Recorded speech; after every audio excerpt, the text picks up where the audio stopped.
Alright, so welcome back to F123's My Team Career mode. Now, before we start, there is a massive piece of news. There is going to be a regulation change going into next season. We've got 10 weeks to use all of our resource points to make sure we have the absolute best car going into the new season. However, there are still 2 races left of this current season, and we're heading all the way to Texas. So one thing I didn't actually realise is that it's actually a sprint weekend. We're going straight into qualifying, and then we've got a sprint race to do, so it's going to be a long episode. I'd like to quickly say before I start qualifying, the game was about to put me on 56 kilos of fuel. No! So I'm going to be doing 2 laps just so I can save a set of soft tyres for the main race, because you never know, there might be a safety car, and if I ain't got a fresh set of softs, I'll be finished. Alright, first qualifying lap. Let's go.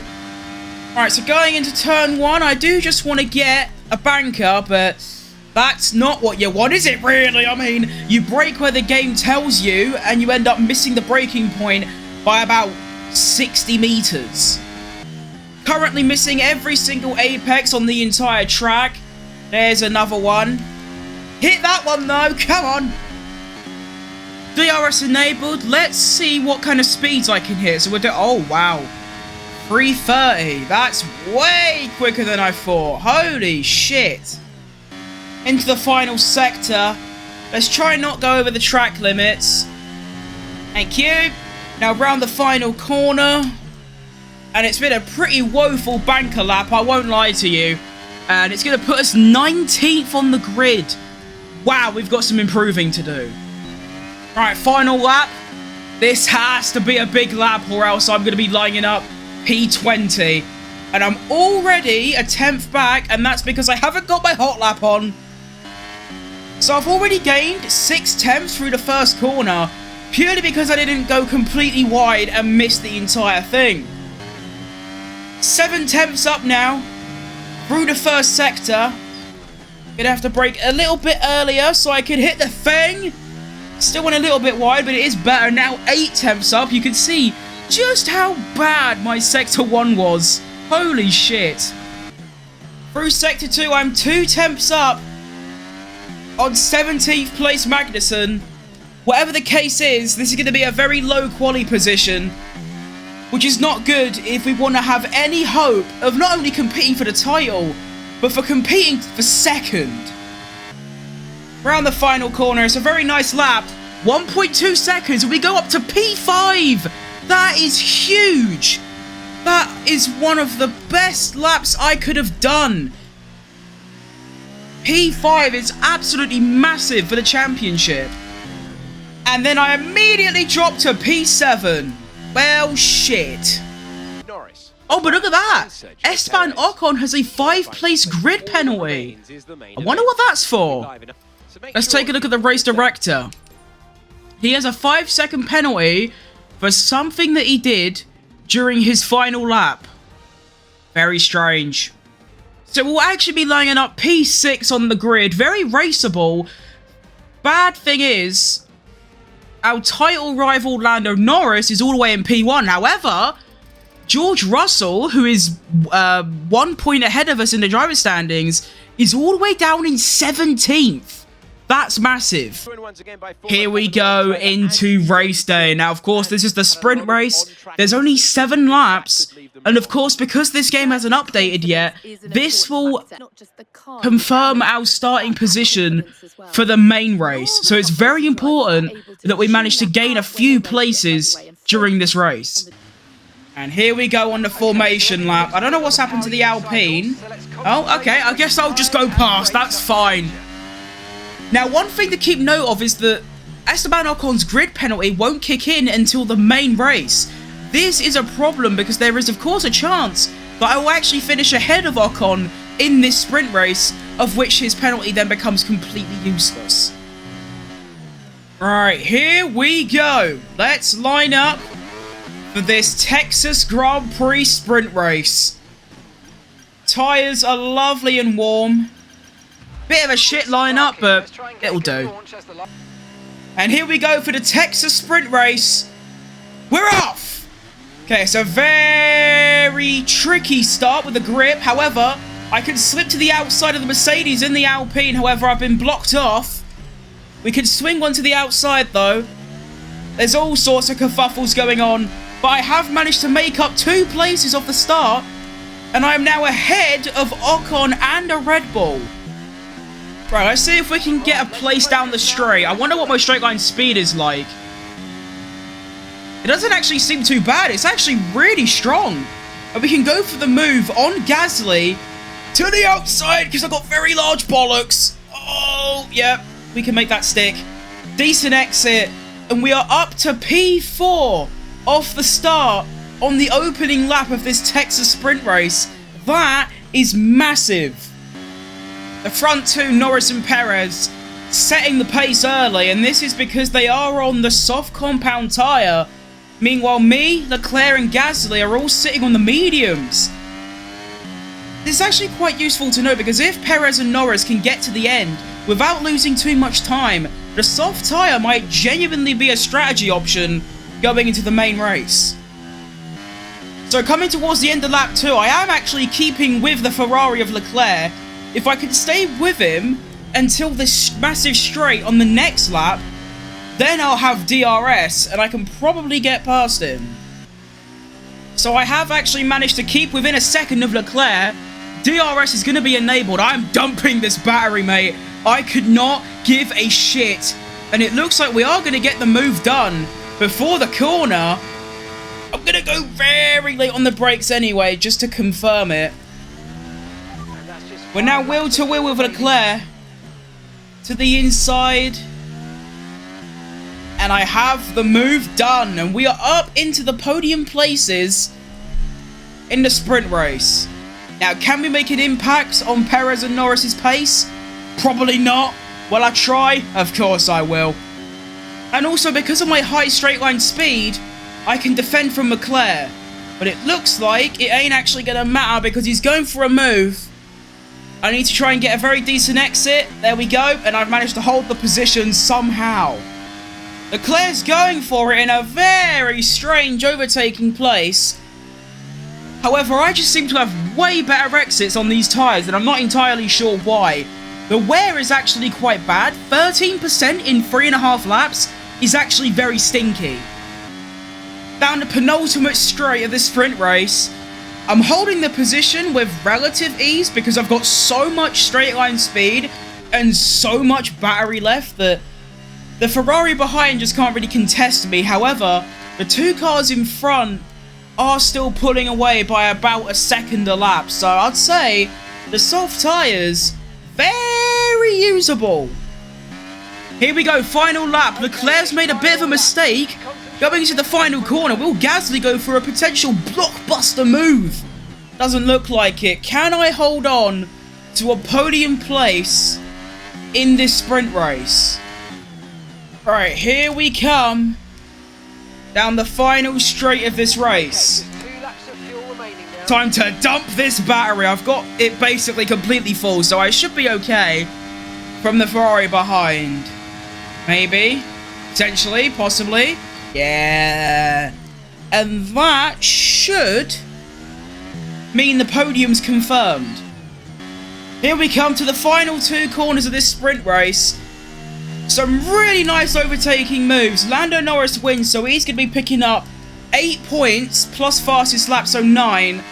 I finish 3rd, so I pick up 6 points. But what's more crucial is that into the main race later, I'm going to be starting 3rd with my championship rival. Even if he is a rival at this point, I'm not too sure. He's 50 points ahead with 2 races left in 1st. It's certainly been an incredible year for Formula 1, and making it one of the most compelling years of racing in history. There can only be one champion, however, and here they are now, our new... That is the most brilliant thing I think I've ever seen. So there you have it. Lando Norris is confirmed winner of the 2020, what would it be, 2025 World Championship. He has a 53-point lead over me, and there's only a possible 52 points left on offer. So Lando Norris takes the championship if I somehow managed to get past Sergio Perez, or Perez got past Lando, the championship battle would continue. But I suppose now all we can do is try and get second, and we currently have a 5-point lead in that battle. So let's go to the main race. Right. The United States Grand Prix. The strategy is a soft medium, which I actually quite like. Can we bring the race to Lando Norris and maybe fight for a win? Or will we at least extend our championship lead over George Russell? Let's find out. And here we go for the United States Grand Prix of 2025. We're off! And it's a brilliant start. And I've already jumped up into P1, but we now go 3 wide around turn 1. And it's a good enough exit to get P1 off the line. Let's go. For some reason, the starts in this game for the player are much better than the AI, and I'm not entirely sure why. However, I don't care. I'm in P1. Come on. And I should realistically have the straight line speed to stay ahead, although the slipstream will play a major contributing factor. And here comes Lando twitching his way past me. Will I go for it? Of course I will. Try and stick to the inside. He has broke later, but I have the inside line. And I do manage to hold on to P1. Now, I'm not going to be able to try and, like, clear him. He's going to be behind me from basically until the end of the race.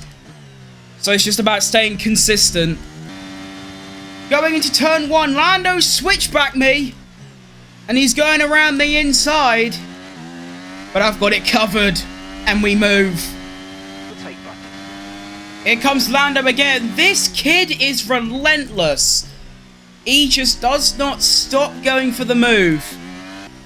Alright, we're now on lap 3, so of course DRS does get enabled, and we can see how much of an impact that's going to make to staying ahead of Lando Norris. It doesn't seem like a whole lot. So I do manage to hold on to position on lap 3, but I'm eventually going to run out of DRS, and then I'm properly finished.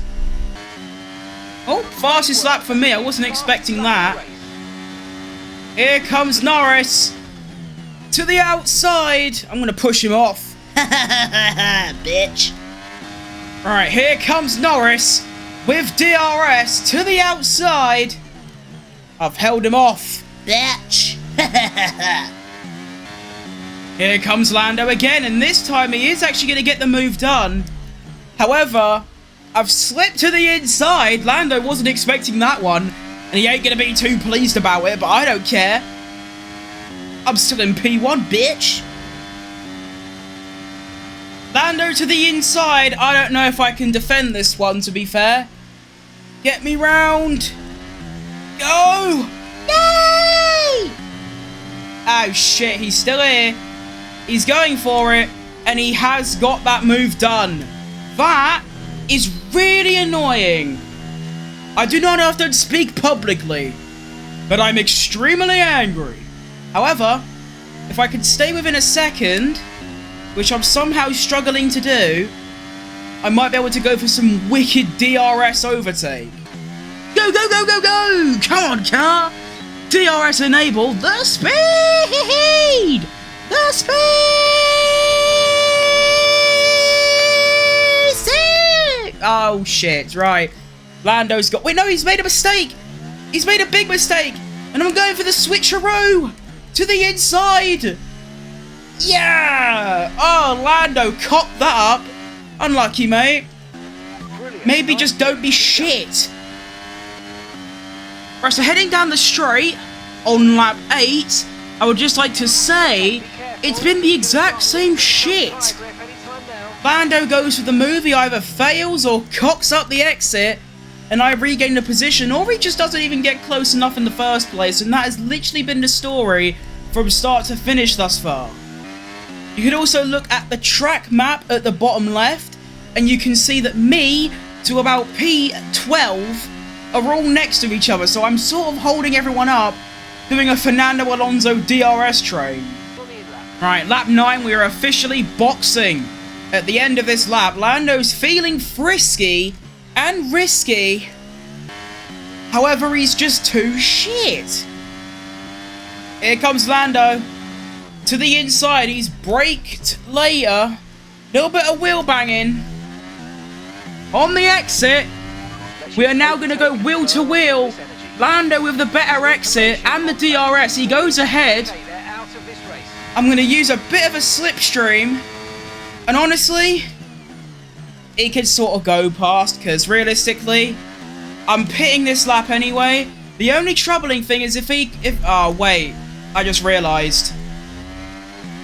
I'm going to have to go for Psych Blockbuster, something that Lando wasn't expecting, and that is a fantastic move, and something that he definitely wasn't ready for, and I've reclaimed P1, a perfectly legal and brilliant overtake, and would it actually mean anything? Because what my point was, it did. My point was that Lando's going to pit in front of me, but now I'm the lead car, bitch!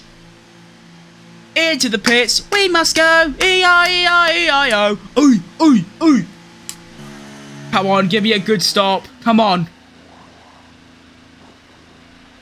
Well in, fantastic stop. And we come out ahead of Lando. Let's go. Bro, my teammate is single-handedly blocking me, and I'm probably going to lose the race because of it. Piastri, you're a prick. Oh, I can't clear these back markers. They're too slow. And there's no overtaking spots on this entire track. What do I do? Oh, that's a lovely move. Bit of contact, but I don't think I took damage from it. And I get a nice bit of DRS. And it looks like the Alpha's going to hold Lando back a little bit. So I'm going to reclaim P1. And it looks like I am actually going to get a nice little undercut as well. And Perez! Undercut, no, overcuts. No, never mind. No, he doesn't. I was lying. Wait, no, he does. He's done it. Well done, Perez. The overcut on Lando Norris because the Alpha held Norris back. Well in. A new fastest lap has been set by me, Futimus Crimitus III. So it's now lap 12. I'm still holding a nice little 2.7 second gap. It's actually going quite well. Perez and Norris are doing a bit of bickering, and that is always extending my gap to them. So if they could keep doing that, that'd be bloody lovely. Esteban Ocon sets the fastest lap of the race.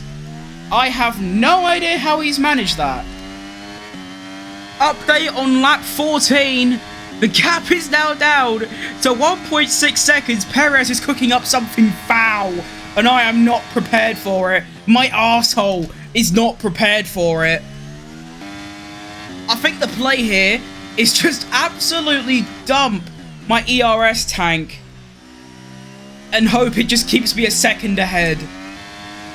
Gap has increased to 1.8, but as you can see, I've already used a third of my ERS tank. Oh no. The gap is now up to 3 seconds, so I can only assume that Perez and Norris have done a bit of squabbling, if you will, and that gap is increasing tremendously. There's a pretty high chance that Perez is going to catch up to me on the final lap or even lap 19 of this race. So what I think I'll do is I'll save my ERS up for the next lap or two, and then on the final 2 laps, just absolutely dump it and hope that keeps me ahead. The gap is now under a second. I don't know what Perez and, well, pretty much everyone behind is cooking up. Well, actually, to be fair, it's only really Perez and Norris. Ocon's about 3.5 seconds back. Yeah, this is going to be a close finish. Holy shit, he's close. Oh no, I'm finished. Heading into the penultimate lap of this race. I've managed to hold on to P1 through the first DRS zone, but there are still 3 more that I've got to survive. This is gonna get close. But I've had a fantastic exit, and Perez isn't going into my slipstream. So I should be able to hold him back down this straight. But obviously on the next lap, on the final lap, the AI start dumping their ERS, and that might be the end of me. Okay, here we go. Final lap of the Texas Grand Prix. It's time to absolutely dump this ERS tank and just hope that it's enough to keep me ahead of a very feisty and very rare but fast Sergio Perez. Through the first sector, it's pretty piss poor, but it seems to be enough. And I actually have a 7/10 gap to Perez, which has now dropped to 6/10. And this is where it's really going to matter. I'm going to try and get a clean exit. And then I'm immediately going to drive to the left. Because every millisecond that Perez isn't in my slipstream, the further away he's going to get. And look at that. I've actually held him well off. Oh, that was much easier than I thought, to be fair. And now we can head into the final half of the lap. And just hope I don't make a very bad mistake. Into the final sector. I ain't got much ERS left to use, but it shouldn't matter. And what was a very dodgy qualifying with not much pace, into a sprint race with some fantastic overtakes, off the line in the Grand Prix to go from P3 to P1. It's a dominant race, and another win for Futimus Crimitus the third. What a race, come on. Led every single lap apart from, well, half a straight. The lap after I went into the pits. Actually managed to keep the 2 cars behind, which I didn't think I'd be able to. And I suppose the moral of the story is, in a race, less downforce will always be better.